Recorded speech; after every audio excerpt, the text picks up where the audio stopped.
तो दोस्तों, मैं पार्ट 1 में आपको पहले ही बता चुका था कि 2 स्टूडेंट आते हैं उस फ्लैट में। तो अब जो मकान मालिक होता है, वो उन स्टूडेंट को भी उस मकान में चल रही दिक्कत के बारे में नहीं बताता है। जैसा उन्होंने डॉक्टर के साथ किया, सेम उन स्टूडेंट के साथ भी होता है। उन स्टूडेंट को भी हफ्ता बीतता है रहते रहते, तो उनके साथ भी यही दिक्कत रात को चालू होती है। तो उन्हें भी दरवाज़ा पीटने की आवाज़ आती है। तो वो पहले तो इग्नोर ही करते हैं कि शायद कहीं और होगा, कहीं और हो रहा होगा, तो उन्हें लगता है हमारा वहम हो। तो वही सेम उनके बार बार उनके रूम के बाहर से आवाज़ आ रही थी। तो वो आवाज़ तेज़ होती गई। तो उन्होंने नोटिस करा कि भाई ये तो दरवाज़ा हमारे पीटने की आ रही है। तो वो जाता है एक स्टूडेंट, तो वो दरवाज़ा खोल के देखता है। तो उन्हें तो वहाँ पे कोई नहीं दिखता। तो वो वापस अंदर आ जाता है, फिर सो जाता है। फिर थोड़ी देर बाद फिर उठ के जाता है, तो देखता है तब भी कोई उन्हें बाहर नहीं मिलता है। तो फिर वापस आते हैं वो। अब क्या होता है कि जो उसी फौजी की आत्मा जो होती है, उस फौजी की गुर्राने की आवाज़ आती है। तो वो थोड़ा तो घबरा जाते हैं। फिर वो हिम्मत करते हैं। तो उन्हें लगता है कि ऐसा कुछ नहीं होता है, तो वो सो जाते हैं। तो अगला दिन होता है। तो अगला दिन बीतता है, वही सुबह से शाम सेम रूटीन चलता है। अब फिर से रात आती है। तो रात को अब क्या होता है, उनको फिर से दरवाज़ा पीटने की आवाज़ आती है। अब वो सोचते हैं कि भाई रोज रोज 2 दिन से ये दरवाज़ा पीट रहे हैं, है कौन। तो वो दोनों दोस्त उठते हैं। एक दोस्त बाहर जाता है, तो वो छत पे जाके एक बार चेक करता है। तो जैसे वो छत से वापस आ रहा होता है, तो उसे थोड़ा टाइम लग जाता है। तो उसका पहला वाला दोस्त जाता है कि भाई ऐसा हो क्या गया, वो आया क्यों नहीं। तो वो जैसे जीने पे देख रहा होता है, तो वो अपने सेंस में नहीं होता है वो लड़का जो छत पे गया हुआ होता है। तो वो भी घुर्राने लगता है, उसकी बॉडी कांपने लगती है। तो होता क्या है, वो सीधा उतर के आता है उसका हमला करने। तो उस दोस्त पे हमला कर देता है।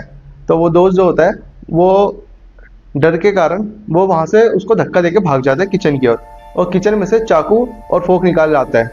और जैसे ही वो उसके तरफ आता है वापस, तो वो क्या करता है, वो उसके गर्दन पे वो चाकू और फोक लगा देता है। तो क्या होता है, थोड़ी देर के लिए तो चीज उसके लिए शांत होकर बैठ जाती है। तो अब क्या होता है, वो पहला वाला दोस्त तो अंदर जाके कमरा लगा के, कमरे के गेट की कुंडी लगा के बैठ जाता है। वो गेट ही नहीं खोलता है। वो पहले वाला दोस्त बार बार गेट पीटे जा रहा होता है, अलग अलग आवाजें बदलता है। कभी वो ऐसा बोलता है कि मुझे कुछ नहीं हुआ है, मैं ठीक हूँ। तब भी वो दोस्त नहीं आता है बाहर। तो वो क्या करता है, वो अगले दिन का सुबह का इंतजार करता है। तो वो सुबह सुबह जैसे धीरे धीरे दरवाजा खोलता है, तो देखता है उसका दोस्त वहाँ पे बेहोश पड़ा हुआ है। तो वो अपने दोस्त को उठाता नहीं है, वो सीधा बाहर जाता है। पहले तो वो और लोगों को बुला के लाता है कि ऐसी ऐसी दिक्कत हुई है हमें रात में। तो वो बाहर के जो पड़ोसी होते हैं वो अंदर आते हैं। तो वो उसके दोस्त को उसको बेड पे लिटाया जाता है और उसको होश में लाया जाता है। तो लोग उन्हें बोलते हैं कि भाई क्या दिक्कत हुई। तो वो बताता है कि मेरा जो दोस्त है, ये गया था, मतलब ये मेरे पे हमला कर रहा था। तो लोग बोलते हैं कि हो सकता है कि इस पे ऊपरी हवा आई हो। तो तुम ऐसा करो, तुम एक यहाँ पे अच्छे से पंडित रहते हैं, तो उनके पास ले जाओ, इन्हें दिखवाओ। तो वो जाता है दोस्त अपने दोस्त को लेके। तो वो दिखवाता है, तो पंडित जी उसने बताते हैं कि हाँ ऐसी ऐसी दिक्कत हुई है इसके साथ, एक रात को एक हवा लगी है, मतलब उसको, मतलब उस मकान में किसी की आत्मा है जो भटक रही है। तो वही इसके ऊपर हावी हो गई थी, जो इसे परेशान कर रही थी। तो ऐसा करो, इसका एक ही उपाय है, तुम उसको जल्द से जल्द खाली कर दो।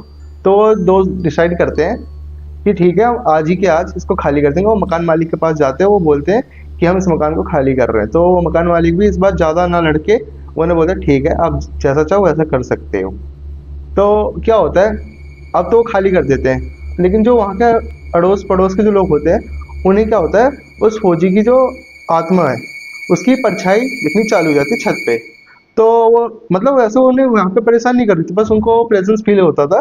और वैसे कोई दिक्कत नहीं होती थी। और जैसे ही कोई उस घर के बाहर से जाता था, तो उन्हें एक नेगेटिव वाइब आती। तो यहाँ पे देखा गया आजकल लोग करते क्या है, जैसे वो ओनर अपने फ़ायदे के लिए अब वो डॉक्टर की फैमिली और उन स्टूडेंट की लाइफ को खतरे में डाल दिया। हो सकता था कि यहाँ पे कि वो चीज़ बड़ी हो जाती, मतलब क्या पता किसी की जान पे हावी बनाती। पर लेकिन भगवान की दुआ से ऐसा कुछ हुआ नहीं। वो मतलब सेफली, मतलब हल्के में ही वो बाहर आ गए। तो यही है कि अगर आप भी कहीं जा रहे हैं, तो उस जगह के बारे में 10 बार जांच पड़ताल करें और उसके बाद ही कोई फैसला लें। तो आज की कहानी हमारी यहीं पे समाप्त होती है। हम मिलते हैं आपको अगली किसी नई कहानी में एक नए अंदाज के साथ।